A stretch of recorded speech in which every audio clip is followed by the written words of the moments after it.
to the CS Camp. Hey, where we do a little storytelling, mix a little poetry, and seduce your mind. Today, I go see Dr. Warren to check on my kidneys. I hope everything goes well today. I've been battling this issue for a while. I got up and got in the shower. My life started streaming every detail before my eyes. I just need to get through this day, and I think I'll be okay. Phone rings. Hello? Good morning. You still want me to come to your appointment? Thought you weren't talking to me. Oh, I'm still pissed. But this is more important, though.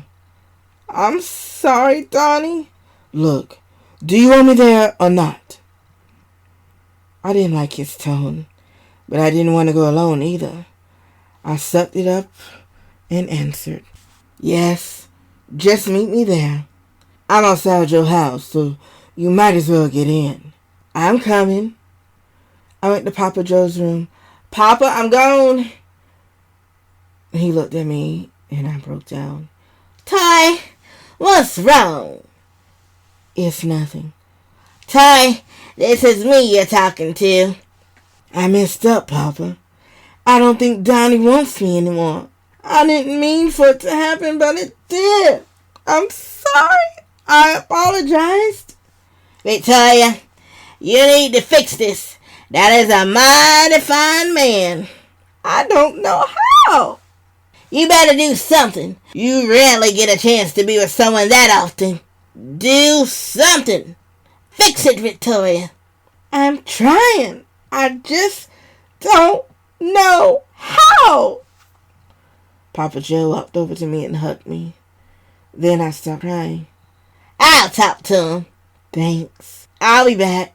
I left and hopped in the car with Donnie. He drove off.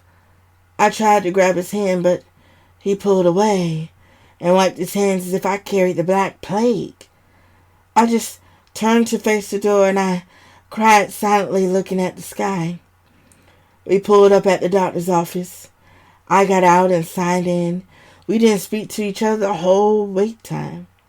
They called me back and we both walked back to the room. Donnie still wouldn't say a word to me. Dr. Warren came in the morning. Good morning. How are you today? I'm in a little bit of pain. Rate your pain from 1 to 10, with 10 being the worst. It's about a 9.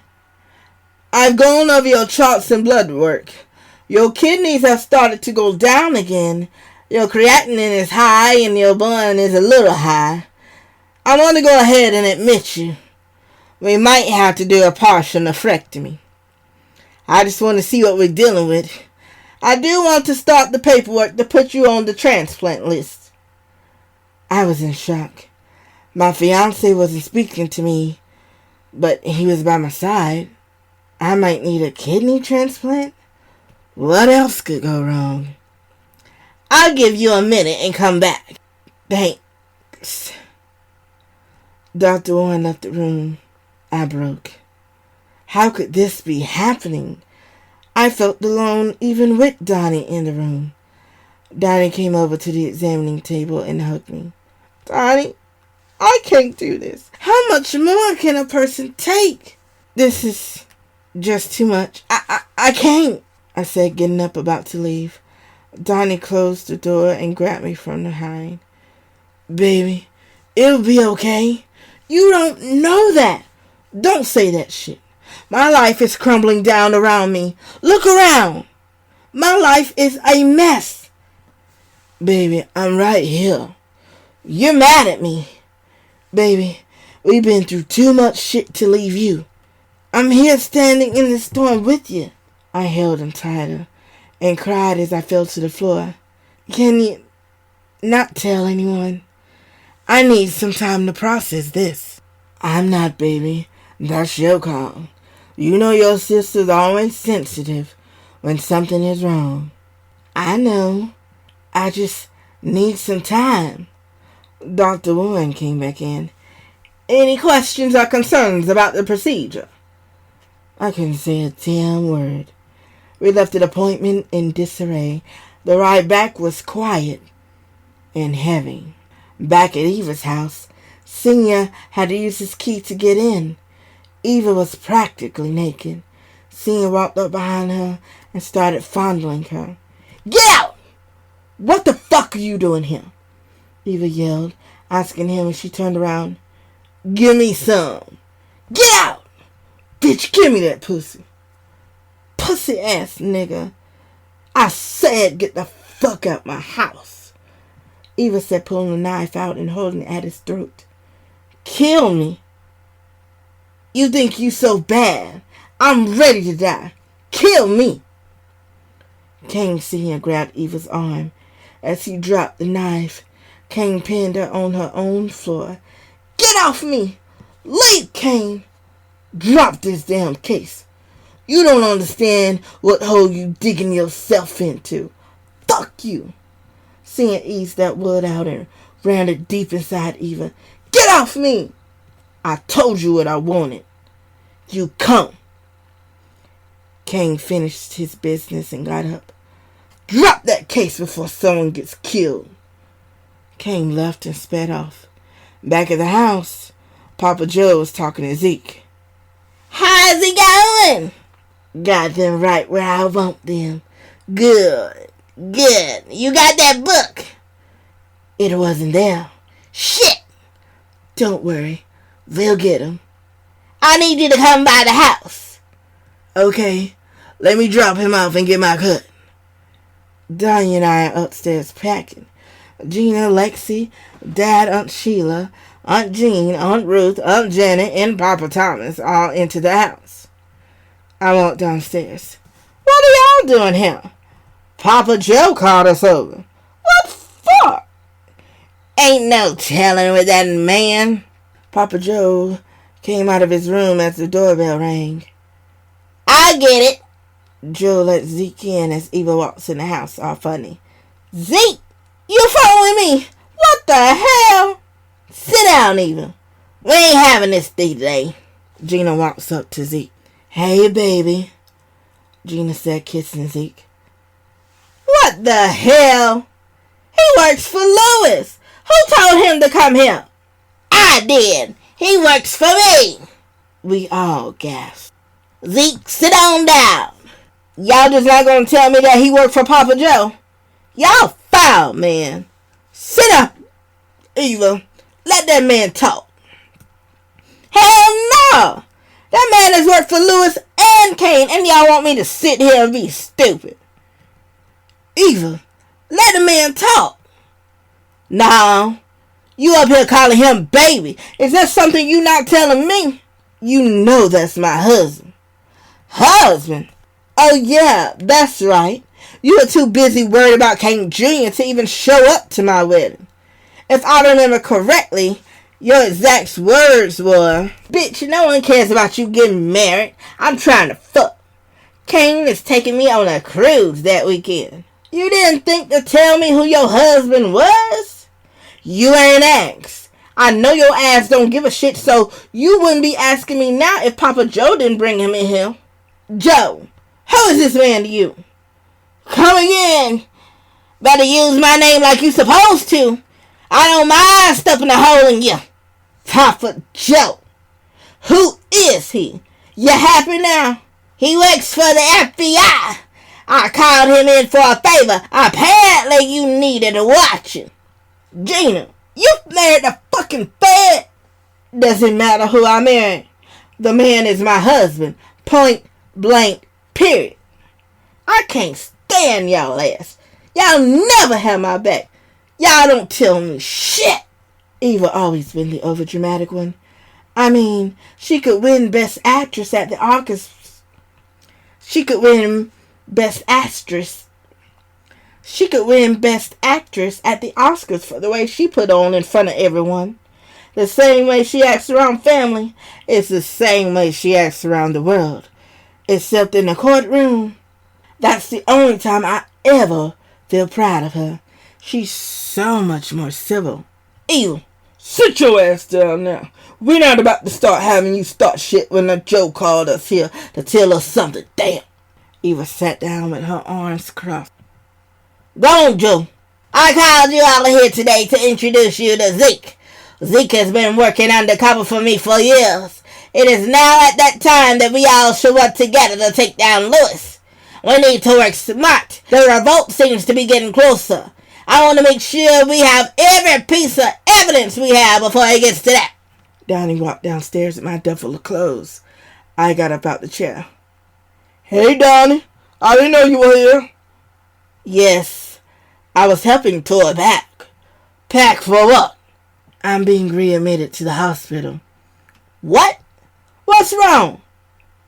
Look, I have to go. Come on, Donnie. Donnie and I left the house and drove off. What's wrong with Todd? Now you care. I care. She's my sister.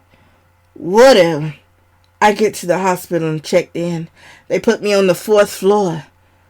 I got undressed and put on the gown. Donnie tied it in the back. I'm lying on his bed. The nurses hooked me up to an IV and started me on a saline flush already. I just don't know.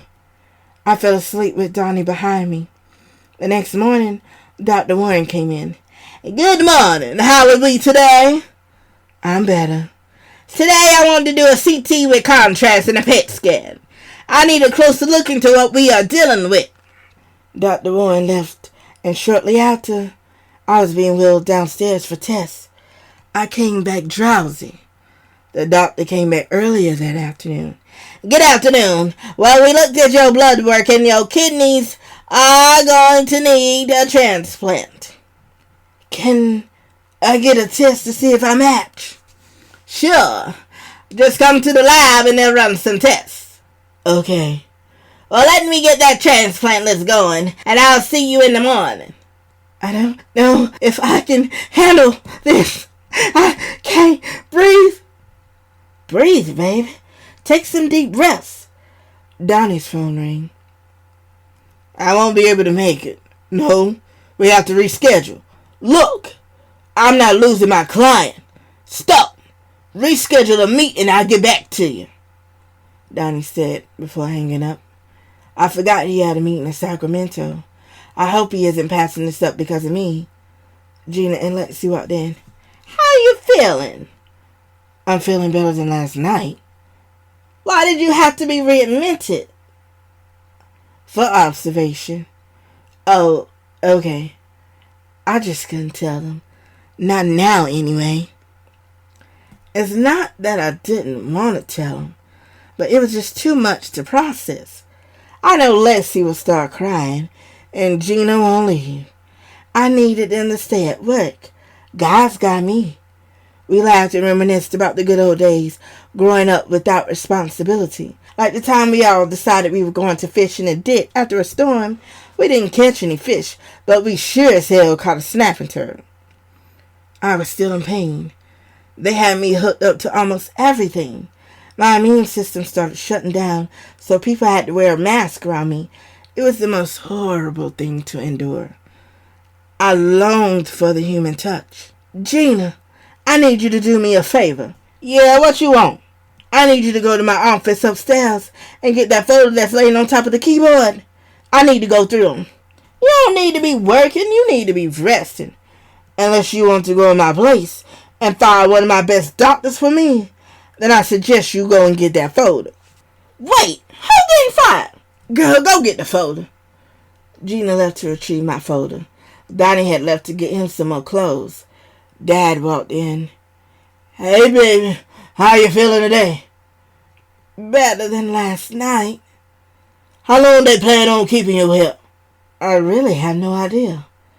I'm ready to go because this food tastes like cardboard. I have a surprise for you. Oh, brother. Not another surprise. He can keep surprises. After this trip to the hospital, I don't want any more surprises. In walks my cousin Taylor. Taylor was Aunt Ruth's child. That girl was good with science. I guess that's why she went into biomedical engineering. She does the research and trials for the new chemo and hormone therapy drugs that she develops. I love seeing Taylor because we share a common interest, medicine. I could talk to her all day. Hey, Toy, I heard through the grapevine that you are cooped up in this hospital again. I know there's more about your visits that you're not telling us, but I won't try to nag you to find out. Yeah, I've been here wasting my money on these hospital beds. I can see my account going down as we speak. Girl, stop. You know you need to stay in here. You'll make that money back once you get discharged. I hope they still let me work when it's all over. I have a hospital to run, and I can't run it being in here. All of my doctors know what's up. I might have to let Dr. Adrian be interim CEO and fire Dr. James until I am able to work. I know I'm not supposed to be focused on these things, but I can't ponder my thoughts on the unknown. I just need more time before I tell everyone. I might just wait until I have a mat. That way, I can give them the bad news, then shower with the good. How's the trials going? We just finished up one of them. Outstanding result. It actually is a shot you can take directly to the cancer, and it kills every cell. Then you wait about a week and surgically remove it. It's supposed to keep the cancer from spreading. We actually have a 20-page waiting list for that trial. The others have just started, so I don't want to jinx them. That's good, Taylor. Taylor and Leon was the same age. She was an only child like Bo. We became like her sisters, even though we were cousins. Same thing happened to Bo and Leon. What's this I hear about a revolt? Mama's been telling me about it. You mean the end-famous revolt against Ingram? Yeah. Y'all know that man is buck out crazy. I don't see why y'all want to go after him again. Because it works, Gina said, rolling in Papa Thomas. If it worked, then why are we having to do it again? Ask your fast-tailed cousin. Gina, Lexi, and I shook our heads, giving the notion that we aren't the cousins she was referring to. Ask me what? Eva said, walking in the room, eating Cool Ranch Doritos. Why are we in trouble again with the Ingrams, knowing damn well all of the shit that happened long ago? Don't look at me. I don't know. The truth ain't in you, girl. The devil all up in you. I bet it took the devil himself to clean them cobwebs down there. Got your coochie looking like a ghost town. Is that any way to talk to your aunt? You want respect, you earn it. Likewise. Eva, don't start that mess today. I ain't in the mood to put up with your bullshit. Hush all that noise. You acting like your shit don't stink. We all know why we here. Eva calmed down and sat in her recliner chair beside me. Then Eva's phone rang. That girl's phone never stays quiet. I wonder sometimes, how deep in trouble are we really in? Hello? When I want it. I'm not doing it. I heard your sister's sick. It'd be a shame if she would die instantly. Don't you even think about it. I've already thought about it. Pussy or death is your only choice. Can't stop it. Your decision. You want her to live? Give me what I want. Okay, I'm coming. Who really started the first revolt? I did, Thomas said. This was crazy. Say what?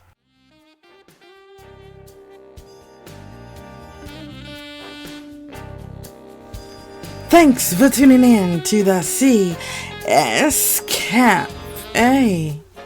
Did we ride your mind tonight? Did you feel good? Tune in next time because you don't wanna miss this.